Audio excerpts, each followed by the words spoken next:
அனைவருக்கும் வணக்கம். ஓகேங்க. இப்போது 2026 நம்ம தமிழ்நாட்டுக்கு யார் முதலமைச்சராக வந்தால் நல்லாயிருக்கும் இதாங்க இன்னைக்கு கேள்வி. யார் வேணால் கமெண்ட் பண்ணலாம். ஆனால் உங்களுக்கு ஒரு ஒரு ஒரு ஆட்சி பிடிக்கும், ஒரு ஆட்சி அப்படி இருந்துச்சுன்னா கூட கமெண்ட் கொஞ்சம் தெளிவாக கொஞ்சம் டீசெண்டாக கமெண்ட் பண்ணலாம். ஏன்னா ஒரு படிக்கிறவங்களுக்கு கொஞ்சம் ஹர்ட் ஆகாத மாதிரி. நான் ரொம்ப டீப்பாக அரசியல் பற்றி பேசுகிற அளவுக்கு எனக்கு பெரிய நாலேஜ் கிடையாது. பட் என் மனசில் பட்டது நான் பேச போகிறேன். ஏன்னா எனக்கும் ரைட்ஸ் இருக்குது, ஒரு மக்களாக எனக்கும் ரைட்ஸ் இருக்குது என்னுடைய கருத்து சொல்கிறதுக்கு. அதே மாதிரி உங்களுடைய கருத்தும் நீங்கள் பதிவிடுங்க. டீசெண்டாக ஏன் பதிவிடுங்கன்னு சொல்கிறேன்னா அப்போ தான் நமக்கு பின்னாடி எந்த ப்ராப்ளம் வராது. அதனால உங்கள் கருத்து, எனக்கு இந்த கட்சி வந்தால் பரவாயில்ல, எனக்கு இவங்க முதலமைச்சராக வந்தால் பரவாயில்ல, இந்த நாட்டுக்கு இந்த நல்லது செய்வாங்க அப்படின்னு எனக்கு தோணுது அப்படிங்கிறது யார் வேணாலும் கமெண்ட் பண்ணலாம்.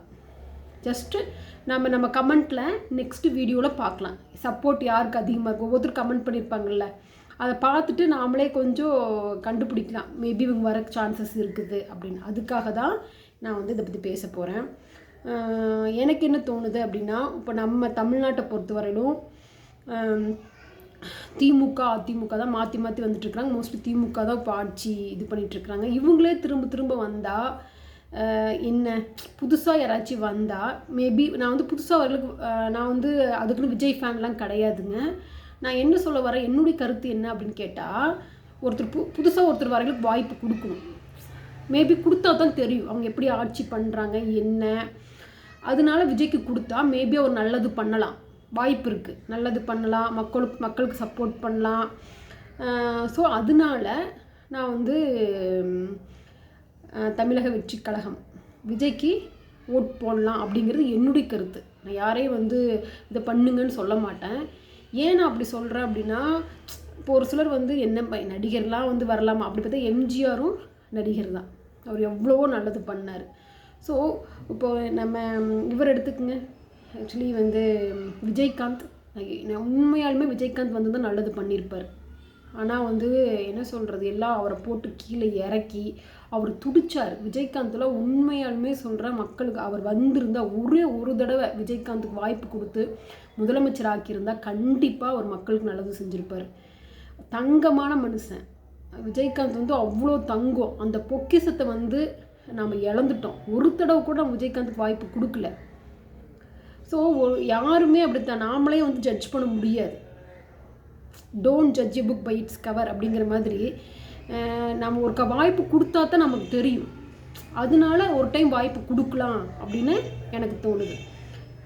விஜய்க்கு வாய்ப்பு கொடுக்கலாம் அப்படின்னு தோணுது. விஜய் முதலமைச்சர் ஆனால் நல்லது பண்ணுறதுக்கு வாய்ப்பு இருக்குது, என்னுடைய கருத்து.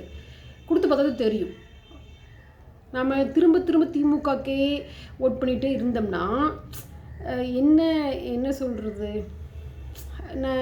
நமக்கு என்ன சொல்கிறது, நமக்கு புதுசாக ஒருத்தர் வரணும், இன்னும் நிறையா மக்களுக்கு நல்லது செய்யணும். முக்கியமாக பொண்ணுங்களுக்கு, சின்ன குழந்தைங்க எல்லாத்துக்கும் பாதுகாப்பு தேவைப்படுது. நான் அதுக்குன்னு திமுகவை ப்ளேம் பண்ணல.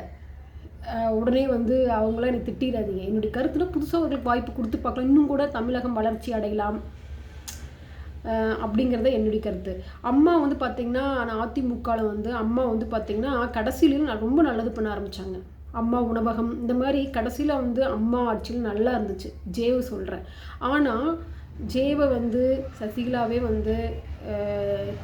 கூட இருந்து குழி பறைச்சாங்க அப்படிங்கிற மாதிரி பண்ணிட்டாங்க. ஸோ இப்போ பாருங்க, இதில் என்ன, நம்ம ஃபேமிலி எவ்வளோ இம்பார்ட்டன்ட் தெரியுது பார்த்தீங்களா. இப்போது கலைஞர் அவங்கள் உடம்பு சரியில்லாதப்போ வயசாகி அவர் கலைஞர் அவர்கள் வயசாகி இறந்தார். ஆனால் கூட பேரன் எல்லோரும் இருந்தாங்க, மகன் பேரன் அவ்வளோ நல்லா பார்த்துக்கிட்டாங்க, ஒரு பிளட் ரிலேஷன். ஆனால் நம்ம அம்மாவை என்ன ஆச்சுன்னே தெரியல. நம்ம அம்மாவுக்கு இட்லி சாப்பிட்டாங்க, தோசை சாப்பிட்டாங்களா, நியூஸில் வருது, எப்போ இறந்தாங்கன்னு கூட தெரியல. ஏன் அம்மாவுக்கு குடும்பம்னு ஒன்று இல்லை. அந்த ஃப்ரெண்டுன்னு சசிகலாவை நம்பினாங்க. ஆனால் சசிகலாவே அம்மாவை போட்டு தள்ளிட்டாங்க. இதுதான் உண்மை. அது என்ன டீப்பாக அதுக்குள்ள நம்ம போக வேண்டாம். ஸோ குடும்பம்னா எவ்வளோ இம்பார்ட்டன்ஸ் இப்போ தெரியுதாங்க. எவ்வளோ பெரிய ஆட்சி புரிஞ்ச அம்மா ஜெயலலிதா எவ்வளோ கெத்தாக இருப்பாங்க, எவ்வளோ தைரியமாக இருப்பாங்க, சிங்கப்பெண் மாதிரி இருப்பாங்க. அவங்களுக்கே இந்த நிலைமை. ஏன்னா அவங்களுக்கு உண்மையானவங்க பக்கத்தில் இல்லை. அதுவே அவங்களுக்கு ஒரு குடும்பம் குழந்தை இருந்திருந்தால் கண்டிப்பாக ஒரு உண்மையானது இருந்திருக்கும். ஸோ அதனால தான் அந்த காலத்துலேயே பெரியவங்க சொல்லியிருக்கிறாங்க, குடும்பம்னு ஒன்று வேணும். என்ன தான் சண்டை சச்சரவு இருந்தாலும் உண்மையான பாசம் அந்த குடும்பத்தில் தான் கிடைக்கும். சரி, ஓகேங்க. இப்போ வந்து உங்கள் கருத்து என்ன? நான் எடப்பாடி சாரும் நல்லா பண்ணியிருக்காரு. கொரோனா சமயத்தில் அவரால் முடிஞ்ச வரை நல்லது பண்ணியிருக்கிறாரு. இருந்தாலும் புதுசாக ஒருத்தருக்கு வாய்ப்பு கொடுக்கலாம் அப்படின்னு சொல்லி தான் விஜய்க்கு ஓட் பண்ணலாங்கிறது என்னுடைய, இது வெளியில் சொல்லக்கூடாது, யாருக்கு நம்ம ஓட் பண்ணுறேன்னே வெளியில் சொல்லக்கூடாது. ஜஸ்ட் என் கருத்தை நான் தெரிவித்தேன். யாரையும் நான் ப்ளேம் பண்ணவும் கூடாது. ஏன்னா இது வந்து ஒரு எல்லோரும் பார்க்கக்கூடிய ஒரு சோசியல் மீடியாவில் வந்து நம்ம பார்த்து தான் பேசணும். நம்ம எடுத்தங்க கவுத்தன்னு பேசிட முடியாது. ஆனால் நம்ம கருத்து தெரிவிக்கலாம். ஸோ உங்கள் கருத்தையும் டீசெண்டாக தெரிவிங்க, பார்க்கலாம். உங்கள் சப்போர்ட் என்னன்னு போடுங்க. நல்லாட்சி வரணும், எல்லா குழந்தைகள், பெண்கள் எல்லாத்துக்கும் பாதுகாப்பு கிடைக்கணும், முக்கியமாக விவசாயிங்களுக்கு நல்லது நடக்கணும், முக்கியமாக இந்த இந்த வைன் ஷாப் எல்லாம் வந்து மூடணும், குடிங்கிறதே இருக்கக்கூடாது. அப்புறம் என்ன, ஏன்னா அந்த சாராய கடையெல்லாம் மூடிட்டாவே போதுங்க, அவங்கவுங்க பொழைச்சிக்குவாங்க வேலை செஞ்சு. அதனால எத்தனை குடும்பம் பாதிப்படைகிறாங்க. ஸோ அதை மூடிட்டாவே போதும். நம்ம வந்து மக்களுக்கு கவர்மெண்ட்லேருந்து நல்லது கிடைக்காதுன்னு ரெண்டாவது, முக்கியமான இது க்ளோஸ் பண்ணிட்டாங்கனாவே அவங்கவுங்க உழைத்து அவங்கவுங்க தன் குடும்பத்தை மேலே கொண்டு வந்துடுவாங்க.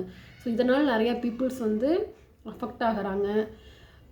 ஸோ யார் ஆட்சிக்கு வந்தாலும் விவசாயிங்களுக்கு முக்கியத்துவம் கொடுங்க. அப்புறம் வந்து படித்த பசங்களுக்கு நல்ல வேலை கொடுங்க. அப்புறம் ஊழல் இல்லாமல் கொண்டு வாங்க. முக்கியமாக வைன் ஷாப்பெல்லாம் மூடிடுங்க. எத்தனையோ, உங்கள் கருத்து என்ன? யார் வந்தால் நல்லாயிருக்கும், என்னென்ன பண்ணுனா நல்லாயிருக்கும்,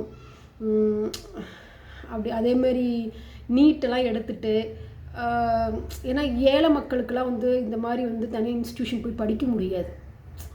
ஸோ இந்த மாதிரி நிறைய நல்லது செய்யலாம், யோசிச்சு பண்ணுனா. உங்கள் கமெண்ட் என்னங்கிறது பதிவிடுங்க.